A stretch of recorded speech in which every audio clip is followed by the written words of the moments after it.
2 years on, Trudeau's pro-Khalistani speech in Parliament triggered a crisis. That moment chilled decades of stable India-Canada ties. Over the past number of weeks, Canadian security agencies have been actively pursuing credible allegations of a potential link between agents of the government of India and the killing of a Canadian citizen, Hardeep Singh Nijjar. India expelled Canadian High Commissioner and recalled its ambassador. Trade talks were stalled and bilateral warmth frozen in time. Now Trudeau's successor, Mark Carney, is pushing a fresh start. Talks resume this week. Modi and Carney met on the G20 sidelines in Johannesburg, showing a moment signaling thaw and new priorities. Their first meeting since G7 in Canada earlier this year. With ambassadors back in place, dialogue is accelerating. Amid the US-Canada tariff war hitting historic lows, Canada seeks new partners. India battles Trump's tariffs, refusing to bow on issues of sovereignty and national interest. While India is vying for more market access, technological cooperation and energy deals, Canadian focus remains on tapping the potential in agri-tech, mineral deals, clean energy and innovation-led partnerships. There's a lot that we can learn from Canada, a lot that we can offer Canada. We have tremendous potential on critical minerals, critical mineral processing technologies. We can diversify our supply chains on both sides of the ocean. We can focus on emerging technologies like artificial intelligence with data centers, quantum computing, machine learning, all new age technologies where India has very strategic benefits to offer. Beyond the trade, the countries are nearing a $2.8 billion uranium deal, signaling strategic depth beyond economics. This is an ongoing conversation that we have with Canada. This particular matter was also discussed when our Prime Minister met with Prime Minister Carney in Johannesburg. We shall keep you updated with developments, but it's an important part of India-Canada bilateral cooperation as to how we can further strengthen our civil nuclear cooperation.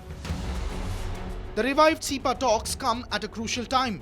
Both sides weigh concessions, market reform and dispute mechanisms. As far as Canada is concerned, we all know that over the last few years, because of a buffoon called Dustbin Trudeau, the discussions that we were having on trade agreements were stalled because that man was a complete idiot. And he's finally met his doomsday and he's been booted out of all political circles. Now we are trying to repair our relationship as far as trade is concerned with Canada, and that is what we always do. We never hold a grudge against an individual or a government or a country for long. What is the benefit of a FTA? I've been a member of a group that has looked at this closely. The first benefit is, in theory, that it should give you access to markets. The Canadians are drooling over the size of the Indian market, 1.4 billion. Because the Chinese market is close to them, they are unable to do anything with Europe. Europe does not have the money, and so they are effectively looking at Bharat. You have to understand what Canadian economic priorities are, and they don't really jive with what goes on in this side of the world. So how could Canada leverage it? Well, I mean, Canada could do a lot of things, right? They could, offer to give up on a lot of the narco-terrorism, Khalistani drug trafficking nonsense that undermines India geopolitically, and then leverage that for market access. But that would assume that Canada cares about two things. One would be safety and security of Canada and other allied nations, which we do not. And the other thing we would assume is we care about standard economic prosperity, which we do not either. Canada and Carney economics is very much not the standard economics that you would find. Like if India and the UAE want to do a trade deal, that's very easy to get done because India and the UAE will find, what do both people benefit from? Okay, what's a good price? And both leadership of the country would understand that general economic prosperity of either oil or goods or lumber or whatever it is would bring a net benefit to all the people, and then bring them the adoration of the people in India and the UAE respectively. With a $50 billion target by 2030, this deal could reshape both economies. India at the moment is balancing multiple free trade agreements, including one with United States, one with European Union, and now Canada adding to the list, managing priorities amidst the global trade volatility. By 2004, we had moved from a 4% growth to an 8.4% growth. Inflation had come down from 8% to 4%. Forex reserves had grown 3x.